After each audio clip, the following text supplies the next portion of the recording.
This is the second video from chapter 3 structure of matter class 7।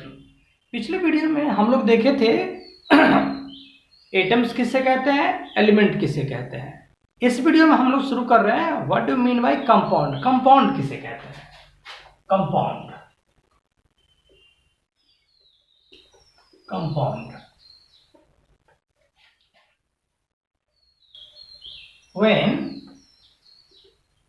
when two or more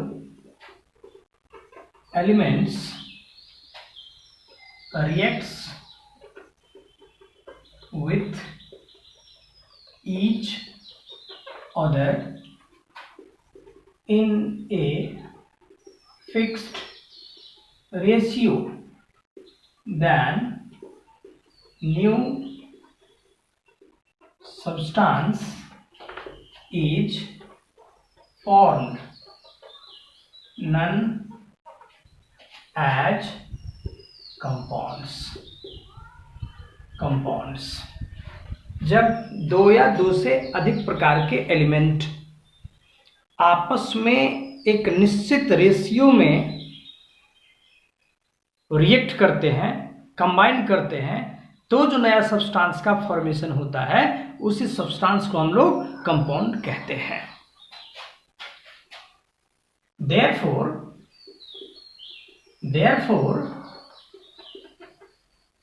smallest particle of a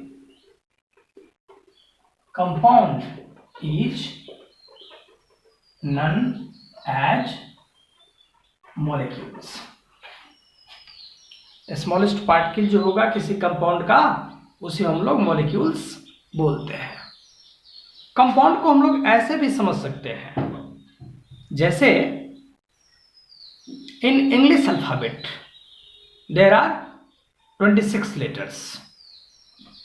क्या वही ना, 26 letters, और out of 26 letters, अब तो letter की संख्या हुई 26, बट उस 26 लेटर से जो इंग्लिश अल्फाबेट में होते हैं ABCDEF and so on Z तक, उस 26 लेटर के आपस में डिफरेंट टाइप्स ऑफ अरेंजमेंट के सहायता से, डिफरेंट टाइप्स ऑफ कॉम्बिनेशन के सहायता से हम लोग कितने वर्ड्स बना लेते हैं, इनमरेबल वर्ड्स बनाते हैं, असंख्य वर्ड बनता है।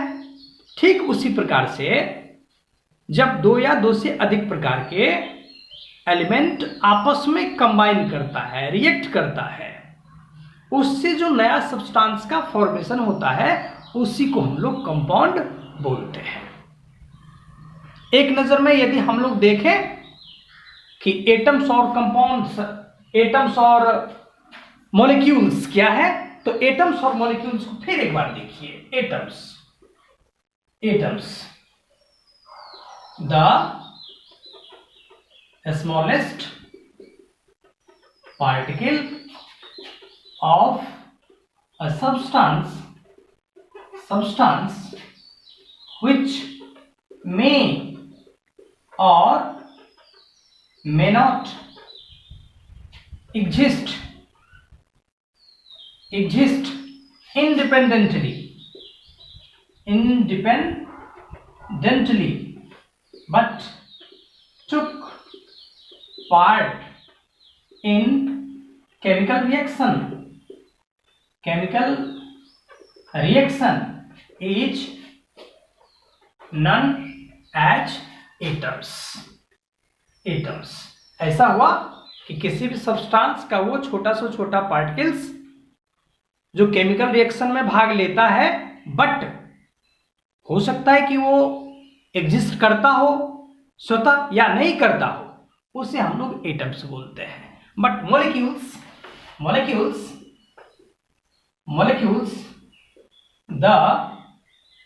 the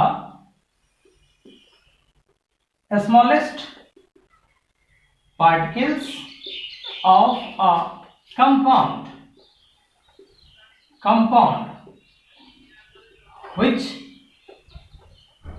exist independently known as known as molecules, उसे हम लोग मॉलिक्यूल्स कहते हैं।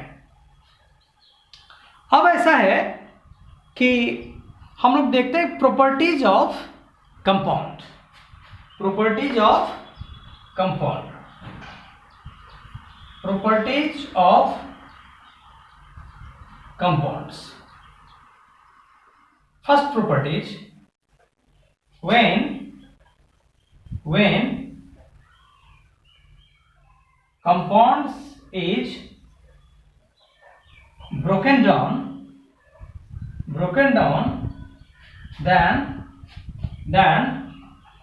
its constituents element is obtained. When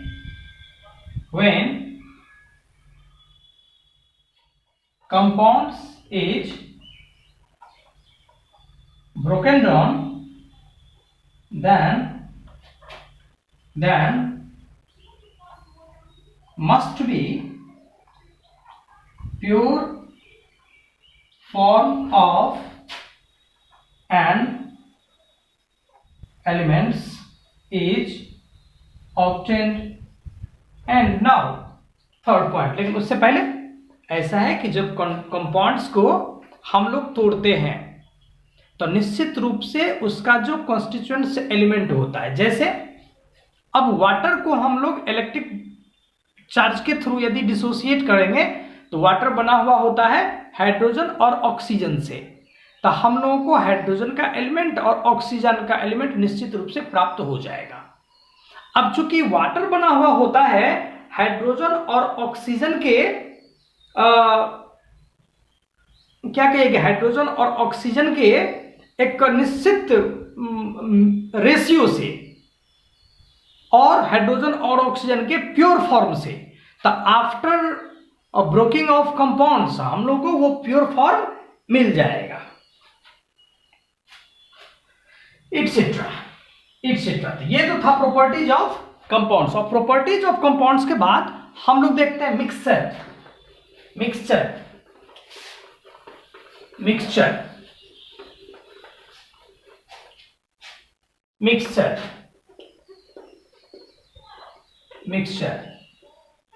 when two or more than two types of an element or compounds is mixed with each other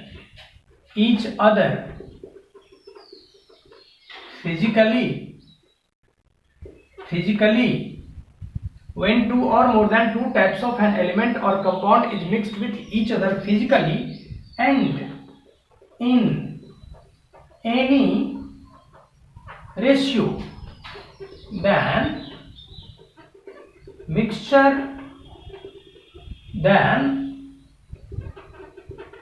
mixing or combining substance is known as mixture. It is separate from one another by physical process.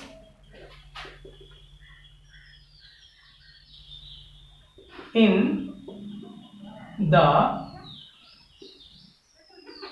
formation of mixture, no any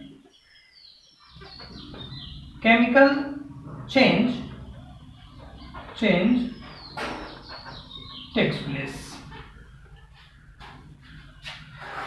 ऐसा है कि mixer दो या दो से अधिक प्रकार के एलिमेंट या कंपाउंड फिजिकली जब किसी रेशियो में मिलाया जाता है तो उससे जो नया सब्सटेंस का फॉर्मेशन होता है उसी को हम लोग मिक्सर बोलते हैं। मिक्सर बनने के लिए तो मिक्सर बन गया, लेकिन किसी प्रकार के केमिकल कॉम्बिनेशन की चेंजेस नहीं होता है, और मिक्सर को हम जब चाहे तब फिजिकल प्रोसेस के थ्रू एक दूसरे से सेपरेट कर सकते हैं। तो ये था कंपाउंड और मिक्सचर। अब यदि हम लोग कंपाउंड और मिक्सचर में डिफरेंस देखना चाहें तो कंपाउंड और मिश्रण में कुछ मेन डिफरेंस होता है। जैसे कि कंपाउंड में हम लोग देखें कि दो या दो से अधिक प्रकार के एलिमेंट आपस में मिक्स करके जब एक रेशियो में मिलता है तो उसे कंपाउंड बनता है। बट मिक्सर में व्हेन टू और more than two types of substance mix with each other in any ratio, तो उसमें क्या था कि रेशियो फिक्स था, इसमें क्या था कि रेशियो फिक्स नहीं था, इसे हम लोग मिक्सर कहते हैं। इससे आगे अगले वीडियोस में।